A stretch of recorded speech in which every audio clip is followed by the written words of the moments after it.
어제요, 그 미국 시장에서 보면, 어, 이게 상품 시장은 별로 안 빠집니다. 이게 이제 제가 좀 이따 말씀드리지만 이게 키입니다. 요거 잘 기억해 놓으시고요. 그 다음에 이제 성장주는 뭐 의미 없어요. 지금 좀 이따 제가 보여드리겠지만 다 떨어지는 거니까.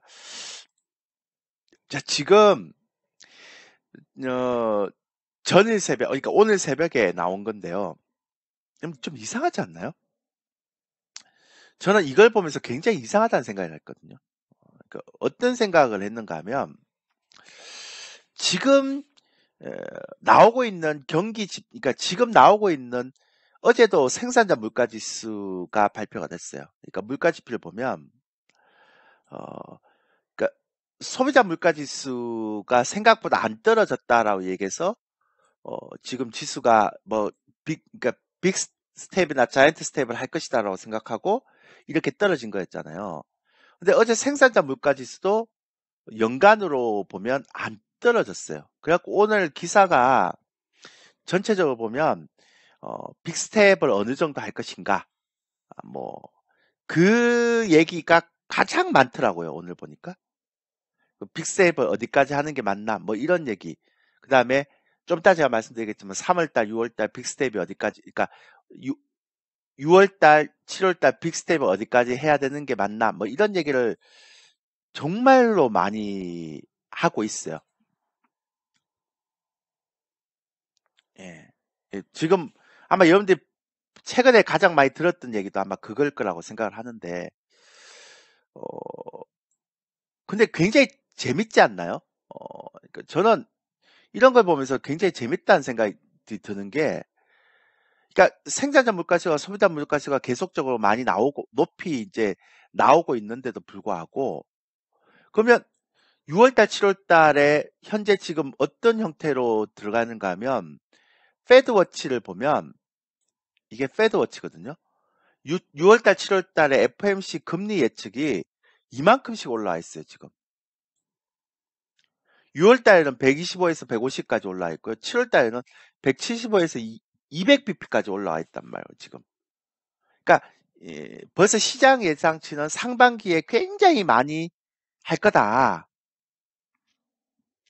그러니까 상반기에 정말 강력하게 이걸 해서 때려잡고 그 다음에 하반기에 조금 이제 경기 둔화가 되면 금리 인상에 대한 속도를 좀 늦출 것이다. 이런 얘기를 굉장히 많이 하고 있어서 지금 6월 달이나 6월 15일 날, 그 다음에 7월 20일 날 FMC를 두고는 지금 금리를 굉장히 세게 올릴 것이다라는 시장의 패드워치의 금리 예측이 이렇게 올라 있습니다. 그런데 불구하고 지금 2년물하고 10년물하고 둘 다 떨어지고 있어요.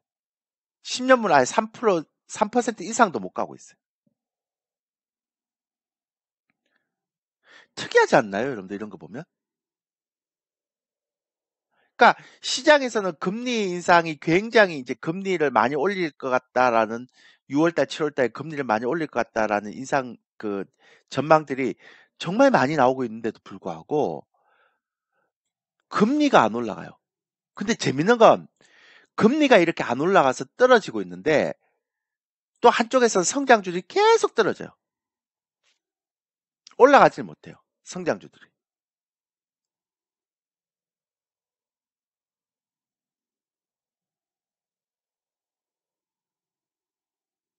제가 이걸 재밌다는 표현 쓰면 안 되지만 이런 걸 보면 여러분들 어떤 느낌이 오세요? 그러니까 지금의 시장에서 나오는 얘기는 뭐냐면 지금 시장의 시그널은 확실히 경기 둔화에 대한 어, 이 이 우려를 표하고 있다. 이렇게 얘기하거든요. 그러니까 이걸 이제 좀 더 쉽게 설명드리면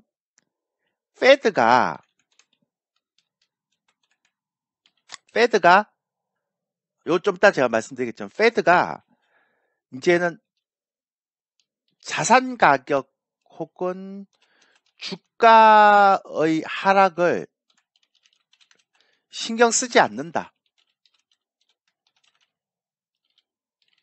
그러니까 뭐 금리 정책을 할 때 주가가 떨어지거나 자산 가격 시장이 떨어지는 것들에 대해서 굉장히 우려를 많이 하고 그러니까 그걸 되게 조심스럽게 금리를 올렸던 게 예전의 스타일이었다면 이제는 그런 거 신경 안 쓴다니까. 오직 인플레이션만 잡는데 신경을 쓴다. 그러니까 그 과정에서 경기의 하락은 용인을 하겠다라는 형태의 시그널이 나타나고 있다는 거죠. 자, 그러면 이걸 제가 다시 한번 더 말씀드릴게요. 이게 어디에서 이런 형태가 나타나는가 보면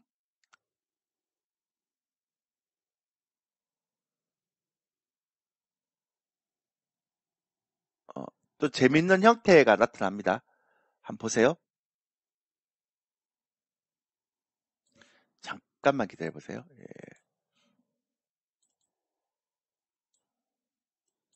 예.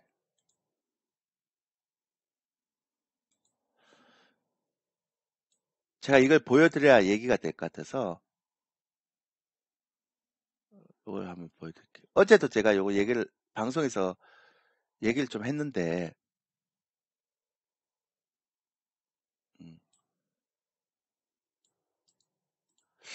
요거를 여러분들이 한번 보시면 훨씬 더 좋을 거예요. 그러니까 이게 뭐냐면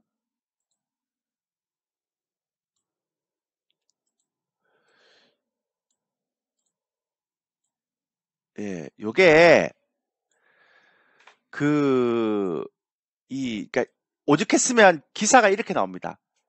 페드의 인위적인 주가 하락이다. 그래서 여기도 어떤 얘기가 나오는가 하면요. 애틀란타 연방 총재 같은 경우는 기준금리를 두세 번 50bp씩 올린 뒤 경제와 물가 상황을 발달할 것이라고 강조했다. 이렇게 얘기하죠. 그리고 미네폴리스 연은 총재는요. 증시 안정은 우리의 목표가 아니다. 그러니까 우리의 목표는 물가와 고용이 가장 중요할 뿐이지 자산 가격 하락을 페드가 신경 쓰지 않는다. 그러니까 또 카시카리 총재 같은 경우는 여기는 이제 전체 워딩은 안 나는데요. 페드는 인플레이션을 낮추는 임무를 수행해야 된다. 이거를 하지 않고 시장의 눈치를 보다가 실패했다. 그러니까 연준의 블러드는 말할 것도 없고요. 제임스 블러드는 얘기할 것도 없고 가장 매파니까요. 아니 물가를 잡아야지. 뭐라고 이렇게 자산시장이나 주가에 대한 부분들을 이렇게 신경 쓰냐. 파월이 연임을 하려고 그렇게 신경을 쓰다가 이렇게 다 죽은 거 아니냐. 뭐 그런 의미로 굉장히 많이 얘기를 했거든요. 이거 뭐 연임하려고 했다고 대놓고는 하지 않았지만 막 그런 게 되게 막 페드에 대해서 되게 욕을 했어요. 자기도 페드면서. 그러니까 이런 형태들이 이제는 나오니까 기사가 나오니까 어떻게 되는가 하면 페드는 자산 가격과 주가의 하락을 신경 쓰지 않고요. 오직 인플레이션만 잡는 데 신경 쓴다. 그러다 보니까 그 과정에서 경기의 하락을 용인하겠다. 이렇게 얘기를 해버린 거예요. 그러니까 시장이 믿을 언덕이 없는 거죠. 비빌 언덕이 없는 거죠. 옛날 같으면 페드의 금리가 인하를 딱 하고 나서 인상을 하기 전에 지표가 안 좋게 나왔거든요. 미국 GDP가 마이너스 떨어져 버렸고 그 다음에 제가 그동안 믿고 있었던 ISM 제조업 지수도 뚝 떨어졌어요. 이렇게. 그럼 옛날 같으면 이렇게 경기 지표가 안 좋게 나오면 이제 보통 페드의 스탠스가 어땠는가 하면 시장의 스탠스가 경기 지표가 안 좋아? 그러면 페드가 긴축을 속도를 조절하겠네? 이렇게 얘기했단 말이에요. 근데 아까도 보여줬지만 이번엔 그렇게 얘기할 수가 없는 게 제가 아까 말씀드렸잖아요. 상황이 완전히 바뀌어버렸어요. 그러니까 경기 지표가 안 좋게 나오더라도 연준의 그 지역 총재들이 전부 다 이런 식으로 얘기하는 거예요. 아이, 경기 좀 죽어도 돼. 아니, 물가부터 잡아야지 뭔 소리야. 이러다 물가 못 잡으면 네가 책임질 거야? 그러니까 얘기를 할 수가 없는 거죠, 이거는. 뭐 더 이상 뭐 얘기할 게 뭐 있습니까? 답이 안 나오는데.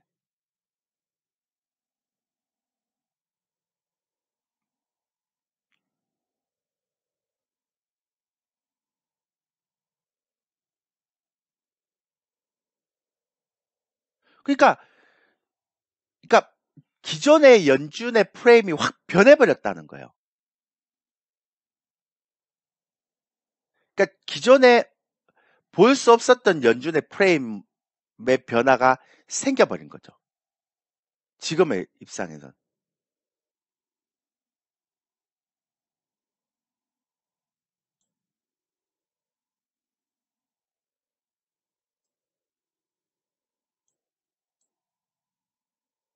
그러니까 앞으로는 여러분들이 생각할 때 어, 상반기까지는 조금 생각을 좀 달리 하셔야 된다는 거죠. 물론 지금 했던 형태는 분명히 과매도입니다. 제가 얘기 드렸던 것처럼 과매도긴 하지만, 그래서 시장을 보면 오늘도 시장이 시작을 했는데요. 시장이 반등을 하죠. 어제는 약간 과매도 형태의 흐름을 보였기 때문에 시장이 이제 반등을 좀 하긴 하는데, 애플도 그렇고요. 제가 좀 이따 말씀드리겠지만 성장주들이 더 이상 갈 수 있을까에 대한 어, 솔직한 어, 솔직하게 얘기하면 성장주 더 이상 갈 수 있을까? 쉽지 않지 않을까? 어, 이거는 좀 우리가 생각을 해봐야 되지 않을까? 뭐 그런 생각들에 대한 부분들이 좀 있습니다. 그러니까 완전히 이제 지금하고는 다른 양상이 벌어지는 거죠.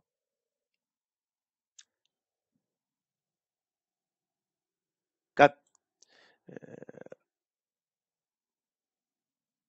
이전하고는 좀 다른 양상이 벌어지는 형태의 흐름이라고 보면 됩니다. 그래서 저는 시작이 분명히 과하긴 하죠. 지금 뭐 파생도 그렇고 어제도 그렇고 과하긴 한데, 저는 개인적으로 어, 우리가 좀 생각해야 되는 부분은, 이번에 만약에 진바닥을 찍으면 어, 굉장히 많은 쪽에서 변화가 올 거라고 생각합니다. 그러니까 지금 제가 얘기 드렸던 이런 형태의 변화가 보다는 훨씬 좀 다른 변화가 올 가능성이 크다라고 생각하고 있고요. 그래서 좀 조심을 해야 되지 않을까. 그러니까 기존에 있는 성장주에 대한 부분들은 지수가 반등을 하게 되면 여러분들이 조금 달리 좀 접근해야 되는 필요가 있어야 되지 않을까. 그 생각을 굉장히 많이 하게 됩니다. 예.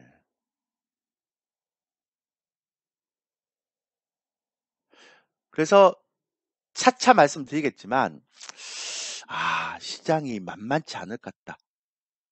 그리고요, 제가 좀 이따 또 말씀드리겠지만, 어, 좀 이따 또 말씀드리겠지만,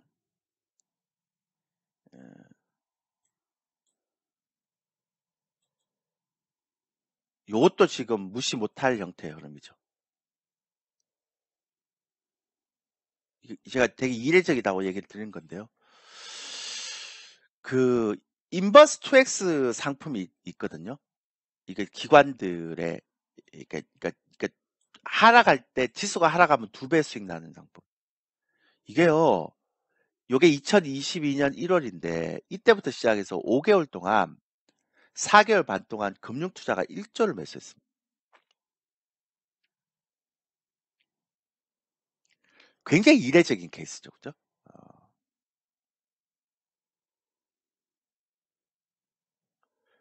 저는 이게 굉장히 이례적인 케이스라고 생각하거든요.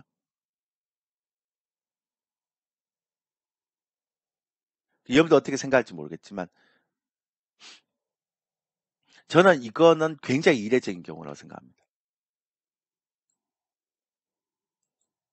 그러니까 왜 이거를 1조를 샀을까?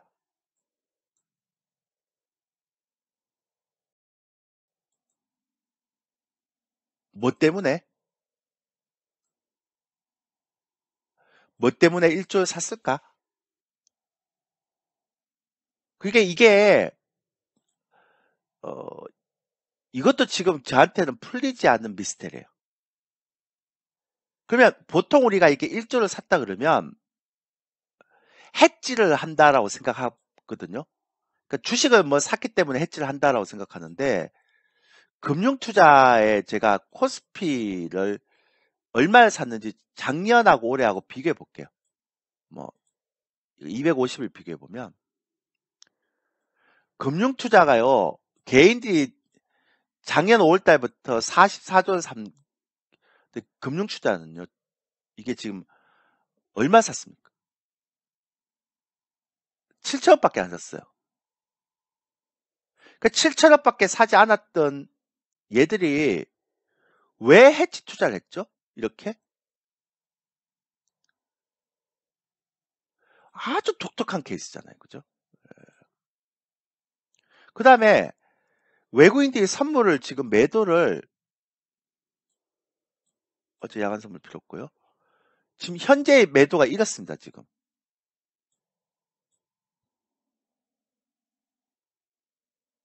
굉장히 독특하죠, 그죠?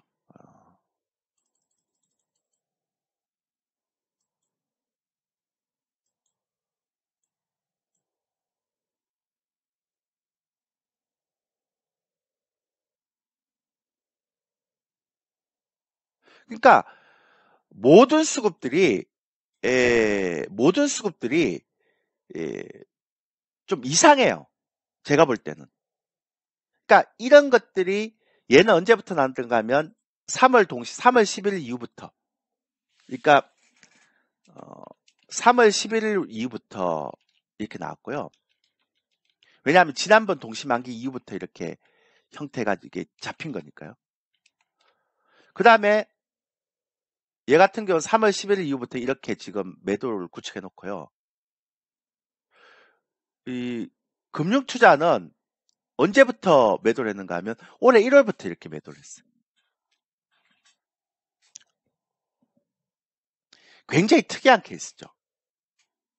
그러니까 앞만 봐도 좀 이해가 안 되는 케이스죠.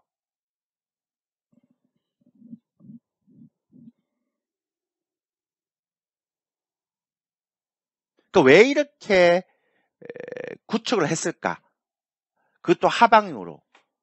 근데 이제 일단 기본적으로는 인버스2X ETF 상품을 1조 876억을 매수를 했는데 얘의 평균 단가가요.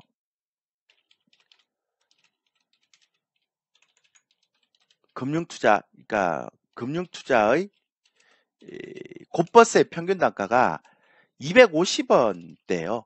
2,500원대예요. 죄송합니다. 근데 지금 곧버스가 보면 2,500원보다는 더 많이 나왔잖아요. 그죠? 2,800원, 어제 보니까 2,800원, 지금 2,775원이잖아요. 그러니까 결과적으로 보면 그렇게 크게 이익을 낸 것도 아니에요. 지금 입장에서 보면. 근데 계속 쌓고 있어요. 근데 잘 모르겠어요. 이유를 저는.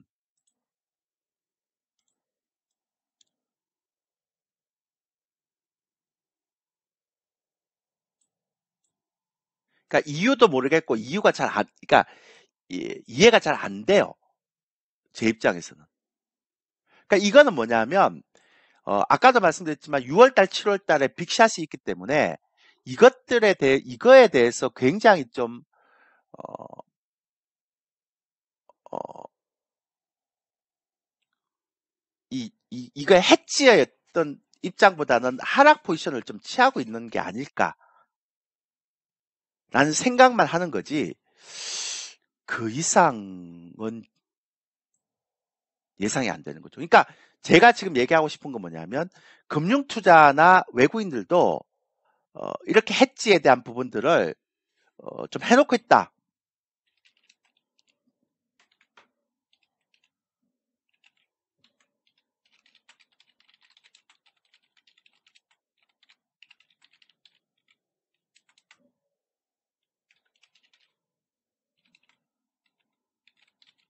잠깐만요. 저희 회원들한테 뭐 하나만 보내고요. 예,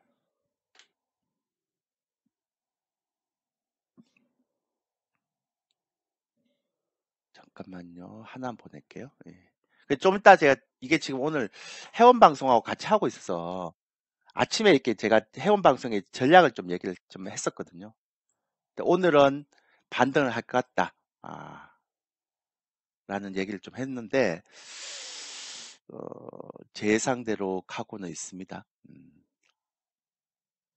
에이스소프트가 오늘 실적 발표가 되게 좋아서 굉장히 선방하고 있죠, 지금. 11% 가고 있습니다.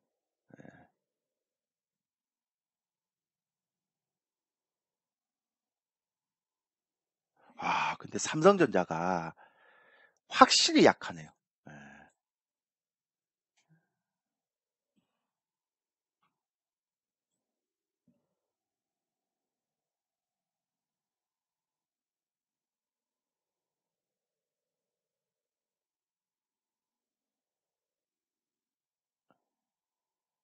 그리고 아까도 말씀드렸던 것처럼 경기 지표가 안 좋아지잖아요. 지금 보면.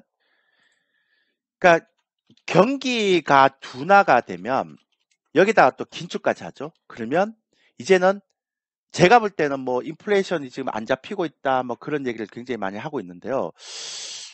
제가 볼 때는 그건 아닌 것 같고요. 그거는 좀 오바 것 같고 아무리 이렇게 제가 시장에서 이런 얘기를 많이 하죠. 긴축보다 더 빨리 인플레이션을 잡히는 거, 그러니까 인플레이션이 잡히는 건 경기 둔화다. 이렇게 얘기하죠.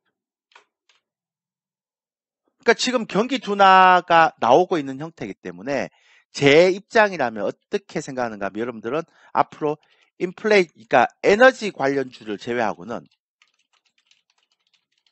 이제 소형주 중에서 인플레이션 관련주 있죠? 저희 우리 회원들한테 계속 얘기했던 겁니다. 소형주 중에서 인플레이션 관련주 그동안 급등했던 종목들은 무조건 피해라.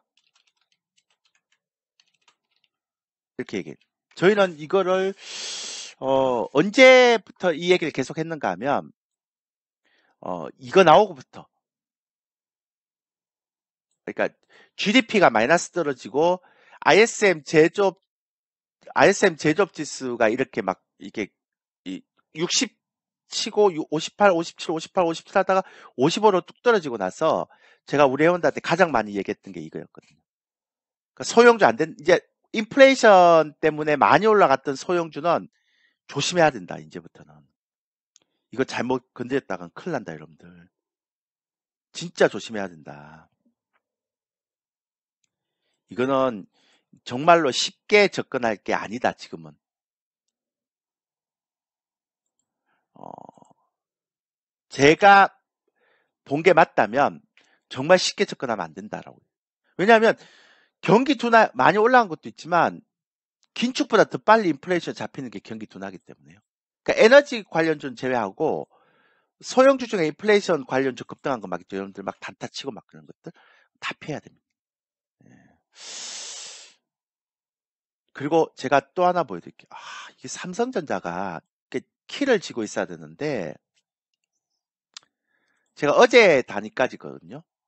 개인들이 60만 주 올해 20만 주 샀고 대형 18만 주 샀는데요. 삼성전자 합해갖고 15만 주 샀습니다. 물론 삼성전자가 올라가길 저도 바라고 있고 여러분들도 바라고 있겠지만 과연 삼성전자가 우리가 생각했던 것만큼 올라올 수 있을까? 이런 수급에서 가능할까요?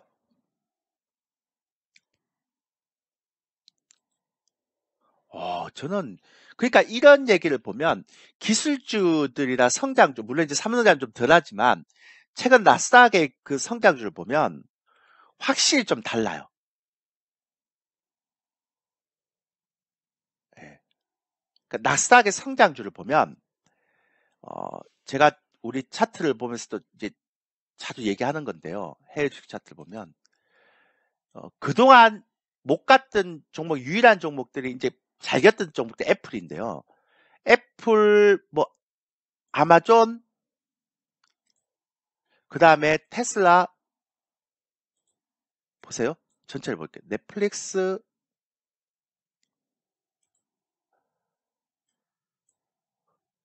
그러니까 심지어 오랫동안 상승해왔던, 그러니까 10년 동안 상승해왔던 그 성장주 시대가 이제는 저문다라고 생각해도 될 만큼의 그런 흐름들을 보여주고 있는 거죠. 근데요, 생각보다 보세요.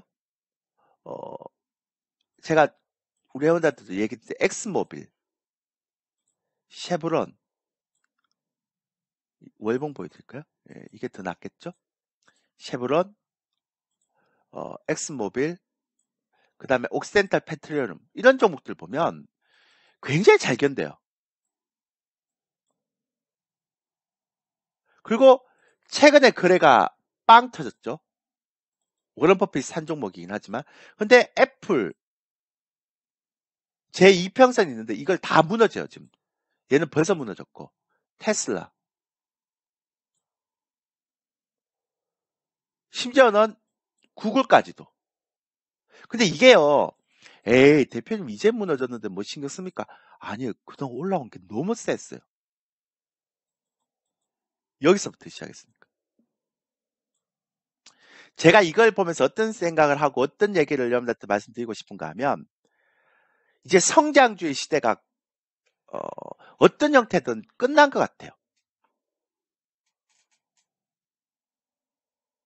그러니까 성장주가 누려왔던 이 주도주의 지위를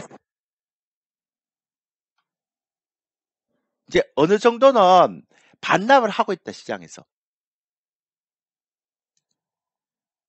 이런 생각이 굉장히 많이 들어요, 저는.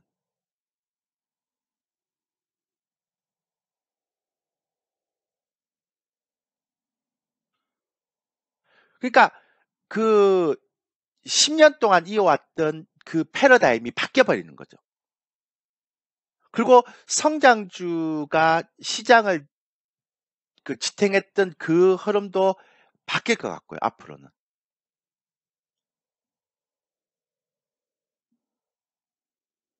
제가 이렇게 얘기하면 여러분들이 뭔 얘기지라고 생각하는데 저는 그런 생각을 굉장히 많이 하고 있어요, 지금.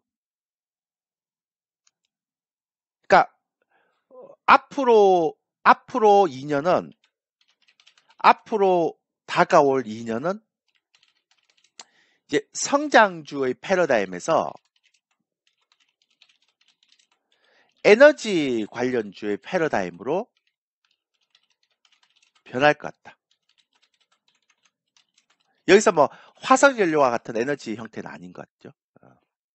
단 하나를 제외하면, 그러니까 뭐를 제외하면인가 하면 애플을 제외하면.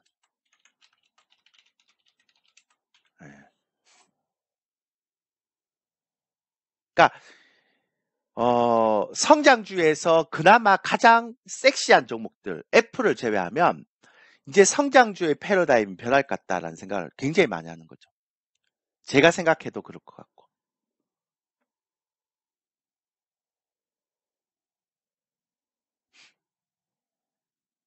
그래서 이번에 만약에 시장이 바닥을 잡는다 하더라도 어, 굉장히 막 기존에 있던 흐름들하고는 좀 다른 형태의 흐름들로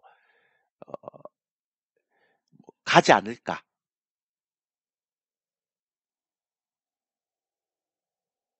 앞으로는. 그러니까 그래서 워런 버핏이 그동안 성장주를 안 샀은 것도 있고요. 그리고 지금도 보면 제가 어제도 말씀드렸지만 성장주, 그러니까 시장이 이렇게 막 떨어지면서 성장주들이 시장 하락을 견인했음에도 불구하고 미국 증시나 한국 증시나 보면 안 떨어진 주식이 있어요, 이렇게. 물론 이거는 다 워런 버핏 산 종목입니다. 그 다음에 우리도 보면 조선주가 안 떨어지잖아요. 대표적인 에너지 관련주, 에너지의 체인지에 따라서 이게 변화되는 형태의 섹터니까요. 그러니까 근데 그런데도 어떤 일이 벌어지고 있는가 하면 국내에서의 수급은 전부 다 성장주나 IT 쪽으로 다 몰려 있어요. 게임주가 오늘 좀 올라오긴 했지만 그래도 완전히 약하죠. 많이 떨어졌죠. 그래서 이게 이 매물대에 대한 부분들을 소화하는 형태의 흐름들이 나오지 않은 이상은 쉽지 않을 거라고 생각하거든요. 저는. 카카오 네이버 보세요. 게임주. 그러니까 어설픈 성장주들의 하락을 보면서 그동안 10년 동안 이어왔던, 그러니까 10년 동안 이어왔던 성장주의 시대는 지나가고, 그 다음에 패러다임이 에너지 관련주나 다른 섹터로 이동할 가능성이 굉장히 크다라는 게 제 생각입니다.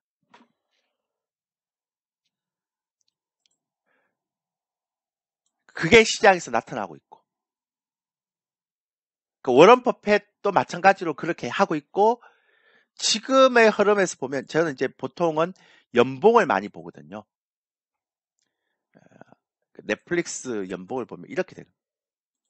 이렇게 되면 다 꺾여요. 애플이 그나마 살아있는데 얘도 고점에서 제가 이런 거 별로 안 좋아한다 그랬죠. 살아있지만 그 다음에 아마존,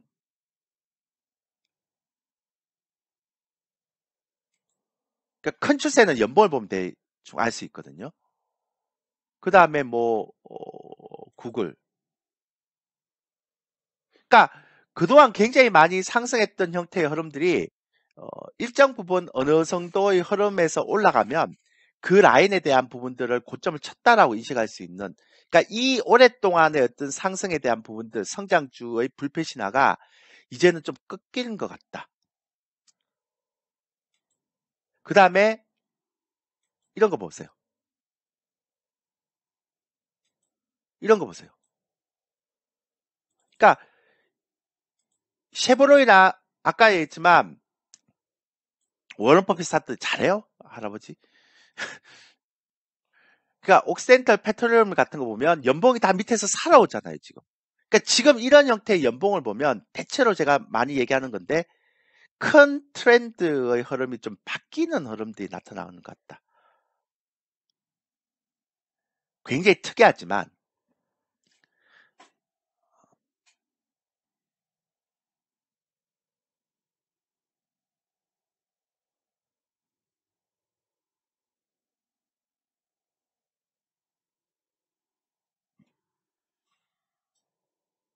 그래서 이런 것들에 대한 부분들이 어,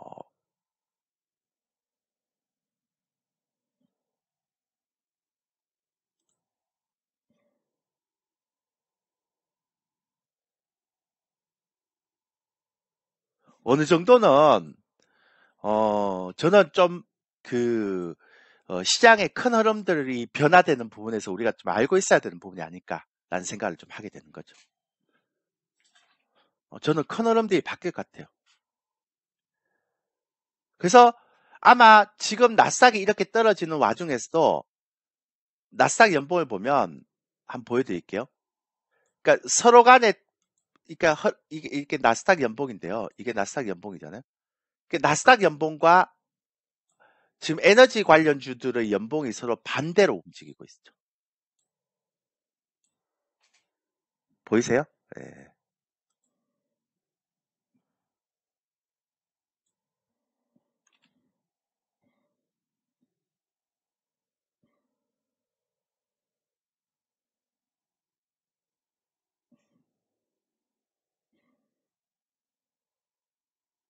그러니까 이게 어, 저는 개인적으로 그런 생각이에요. 큰 흐름의 변화 속에서 이런 부분들이 좀 나오는 게 아닌가.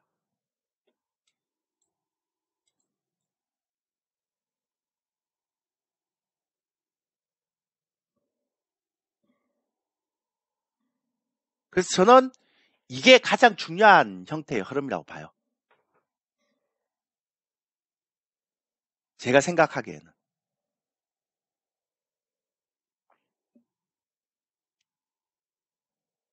그래서 저는 이제 우리 회원들한테도 말씀드렸지만 이번에 진바닥 잡으면 아마 큰 패러다임이 변할 거다. 그러니까 성장주가 기술적 반등은 나올 수 있겠지만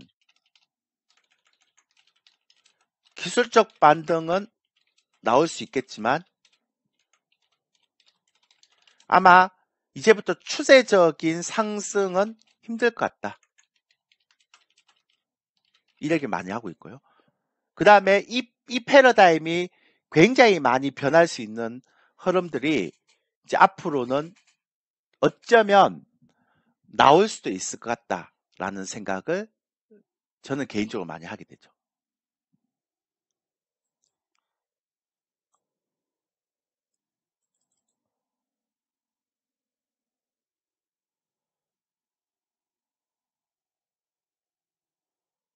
그리고 또 하나는 뭐냐면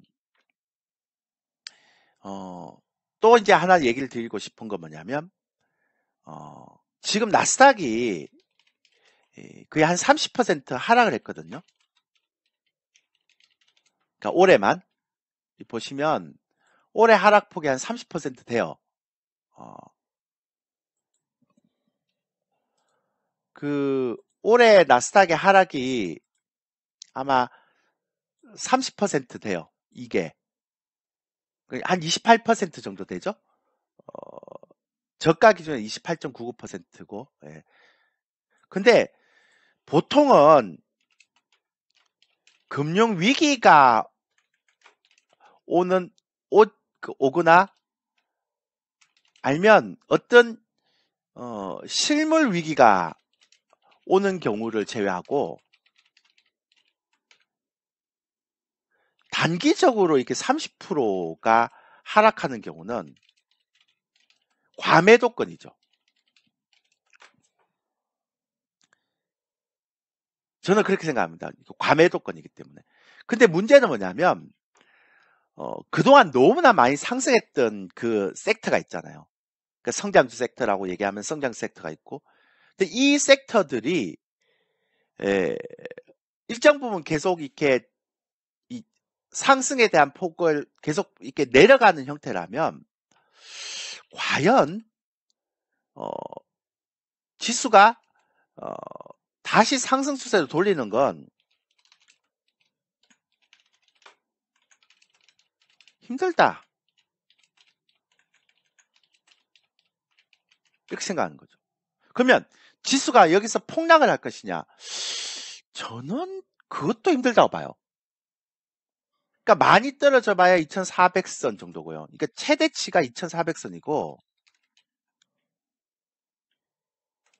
또 미국 나스닥도 최대치가 한 10,000선 후반 이 정도 아닐까요? 그럼 이 정도면 종목들이 그렇게 크게 영향을 받지는 않을 수도 있죠. 그러니까 성장주 섹터들은 계속 영향을 받을 수 있는데 성장주 섹터의 다른 쪽의 섹터들은 그렇게 크게 영향을 받을 수 있지는 않죠. 그리고 오늘 저희 유료 회원님이 또 하나 뭐 물어보신 게 있어서 제가 오늘 그 대답을 같이 해서 같이 했던 게 하나 있는데 그런 얘기를 많이 하더라고요. 사람들이 그 이제 하락의 클라이막스가 뭐 올 수도 있지 않느냐 그런 얘기를 많이 하는데요. 보통은 여러분들이 주식을 하다 보면 하락의 클라이막스는 이렇게 보통 이렇게 추세가 이제 상승으로 전환되는 경우에 하락의 클라이막스가 나옵니다. 그러니까 막 서킷 브레이크 걸리고 막 그런 형태의 흐름들이 나오는 거죠. 보통은 그렇습니다. 하락의 클라이막스라고 얘기하면 보통은 이제 그런 형태로 많이 나오는 게 하락의 클라이막스죠.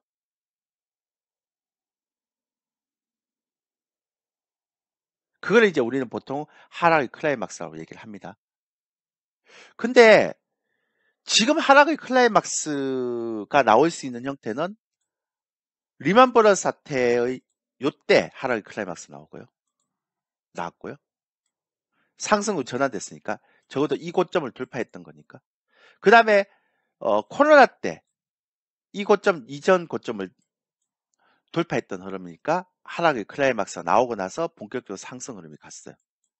근데 그럼 제가 여기서 여러분들한테 질문 하나 해볼게요. 지금의 하락의 클라이막스 나오고 상승으로 갈 수 있는 가능성이 있습니까? 뭐 주식은 모르는 거지만 그럴 가능성이 있나요? 저는 노라고 생각합니다. 그럼 뭐라고 생각합니까? 잘해봐야 박스권이잖아요. 이런.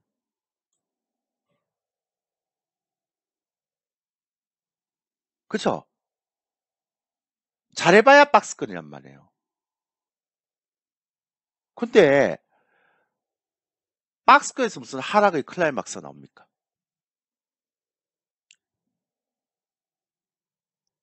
박스권에서는 하락의 클라이막스가 나오진 않죠.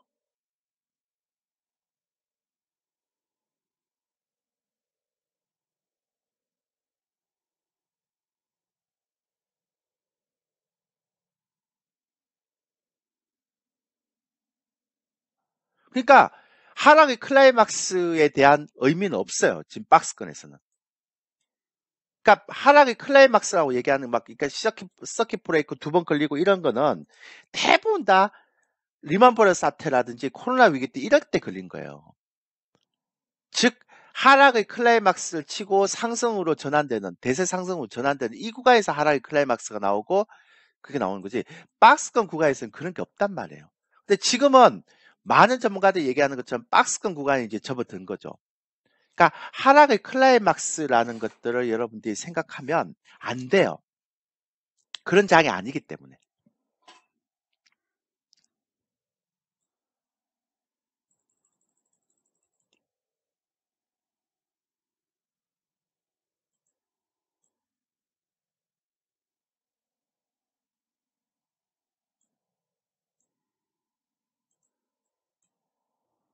그러니까 기존의 형태하고는 좀 다르게 생각을 해야 된다는 거죠. 그러니까 박스권 장세에서는 어, 언제든지 주도주로 바뀔 수 있고 그 다음에 주도주의 흐름들이 그러니까 시장이 이렇게 막 하락의 클라이막스만 이렇게 나오지 않는다면 어, 이 시장이 이렇게 점진적으로만 이렇게 하락을 한다면 거기에서 또 강한 종목들이 또 나오고 막 그런 거죠. 근데 제가 볼 때 확실히 지금은 성장주의 패러다임에서 다른 쪽으로 패러다임으로 이제 앞으로 주도주가 변할 수 있는 흐름들이 굉장히 많이 나오고 있다라는 건 이건 분명한 것 같아요.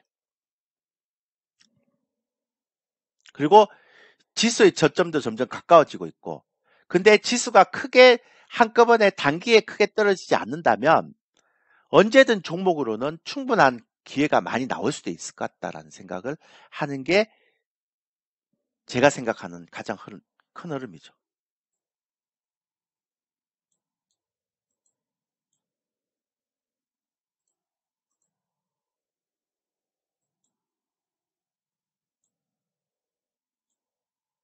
그래서 저는 이게 만약에 박스권 장세라고 된다면 아까도 얘기했지만 박스권 장세라고 이게 생각한다면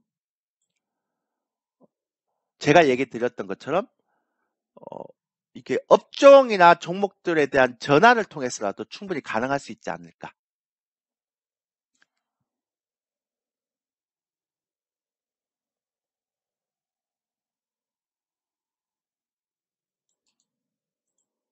그리고 흐름이 바뀔 수 있는 여지가 충분히 있다.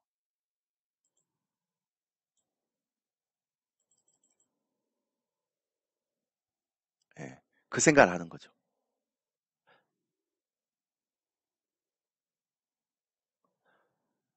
문제는 제가 계속 말씀드린 문제는 개인들이 주식을 안 판다는 게 문제죠. 그 쏠림 현상이 너무 강하다는 게 문제고 IT의 쏠림 현상, 대형주의도 쏠림 현상이 너무 강하다는 게 문제죠, 이게.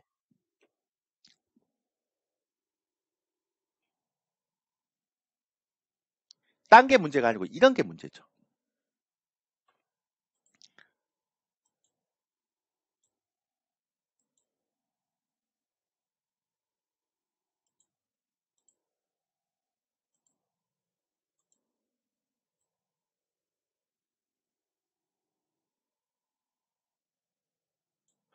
그래서 여러분이 생각할 때 이번에 지수의 저점을 맞추는 게 중요한 게 아니고요. 저는 대충 말씀드렸지만 최대치가 2,400이고요. 뭐 대충 한 2,500선 정도부터는 어, 주식에 괜찮은 종목들은 잘 안 빠지니까요.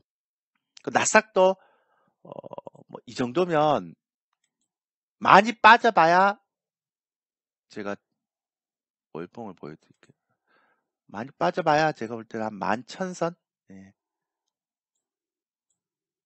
살짝 밑으로 내려왔다가 다시 올라가는 정도? 뭐 그 정도겠죠. 예. 과하잖아요. 정말 많이 빠지면 만선 초반 정도. 근데 이게 대부분 다 성장주들이 지수를 빼고 있는 형태이기 때문에 어,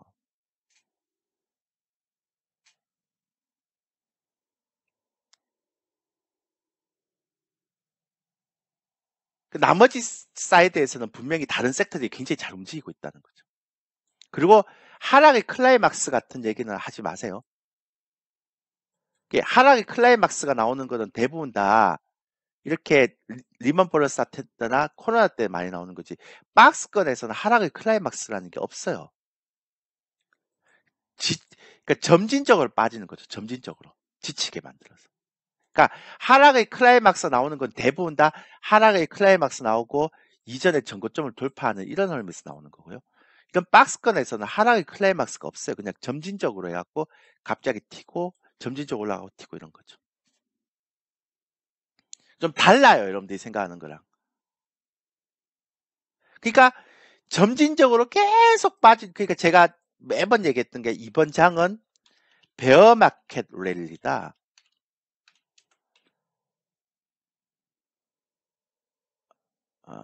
그러니까 베어마켓 랠리라는 거는 저점과 고점이 계속 낮아지는 흐름이 이제 2년 동안 나오는 거죠.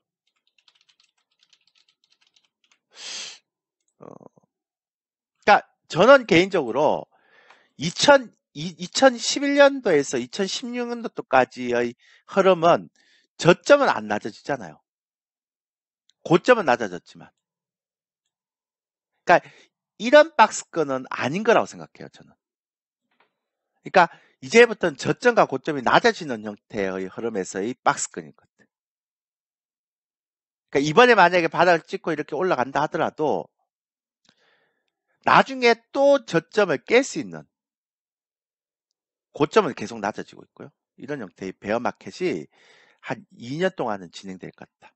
그러니까 2012년도하고 2016년도의 박스권하고는 약간 사정이 다르죠. 어떤 형태의 흐름에서 본다면 예, 다를 수 있어요.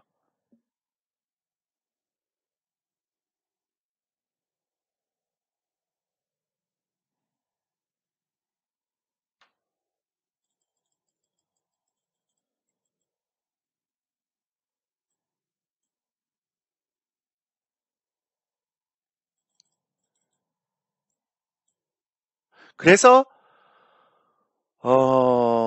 그래서 제가 생각하는 건 여러분들이 이때부터 그러니까 지금은 이제 고점과 저점이 계속적으로 이제 올라갔다 떨어졌다 올라갔다 떨어졌다 하는 이런 흐름에서 성장주, 과거 10년 동안의 성장주의 흐름이 이제 패러다임이 바뀐다고 그랬잖아요, 제가.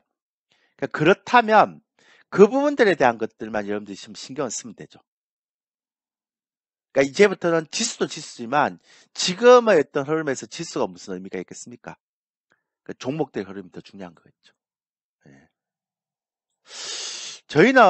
저희가 포트폴리오를 지금 구성하고 있는데요.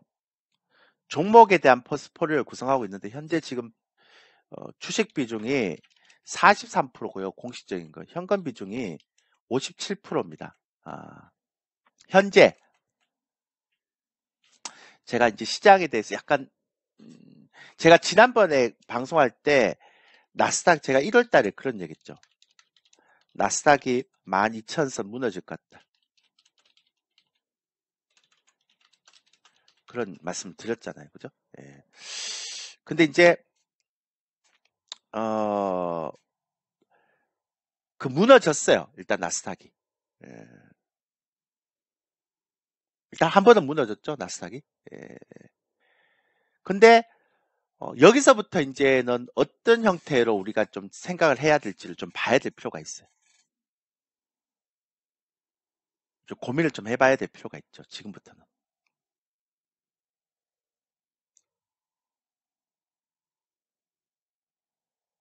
이게 이제 어디까지 떨어질지는 모르겠지만.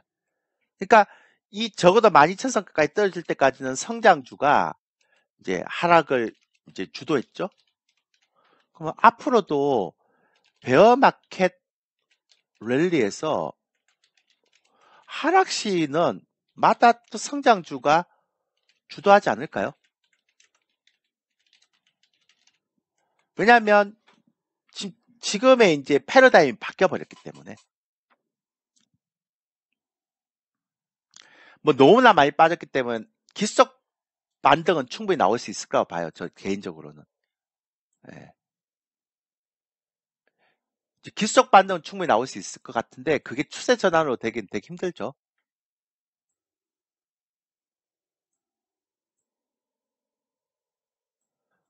저는 쉽지 않다고 보고요. 그 부분에 대해서는. 근데 이거를 제가 올해 1월 달에 제가 말씀을 드렸거든요. 나스닥 12,000선 무너질 것 같다고. 저희가 지수 선물을 해서 계속 이제 정말 잘 있게 했거든요. 근데 나스닥의 12,000선이 무너진다고 저는 생각했기 때문에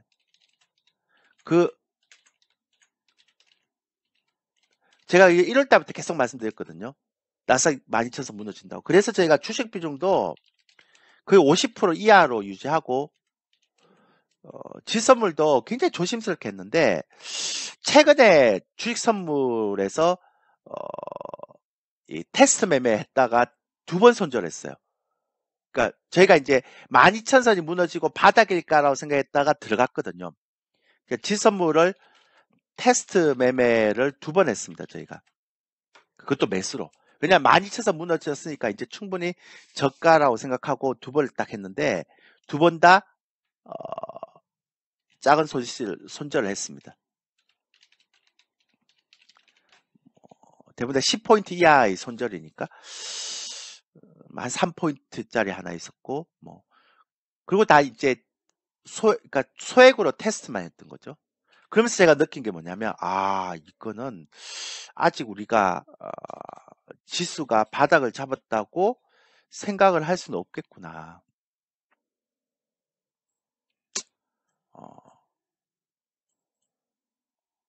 그러니까 아직까지는 안정화된 걸 확인하고 들어가야 된다라는 생각을 굉장히 많이 하고 있는 거죠.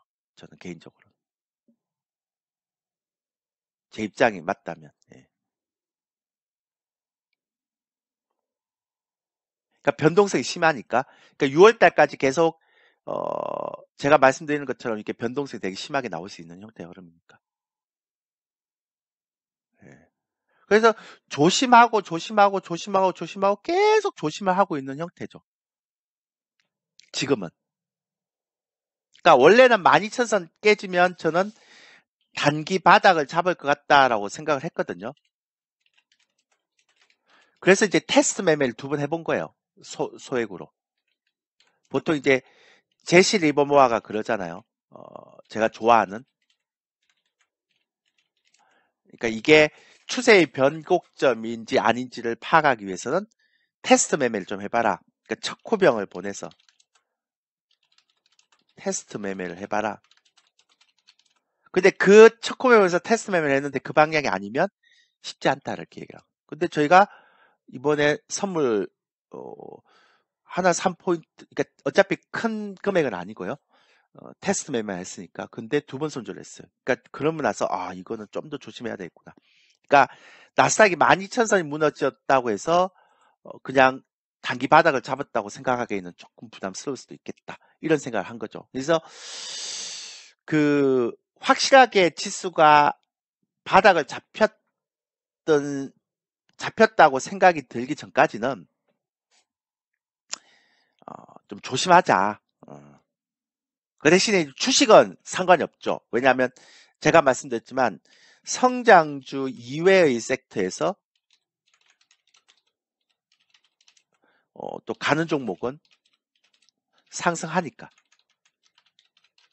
그래서 지금의 지수 하락에는 나중에 좋은 종목들, 그러니까 이제 주도주를 이렇게 선별하고 매집하기에는 좋은 지수대죠. 예. 그걸 하나 이제 저희가 보고 있는 거죠. 그러니까 제가 지금 말씀드리고 싶은 거는 이제 이해되셨죠? 확실히 주도주 바뀌었다. 이제 오랫동안 이어왔던 성장주의 시대는 끝난 것 같다.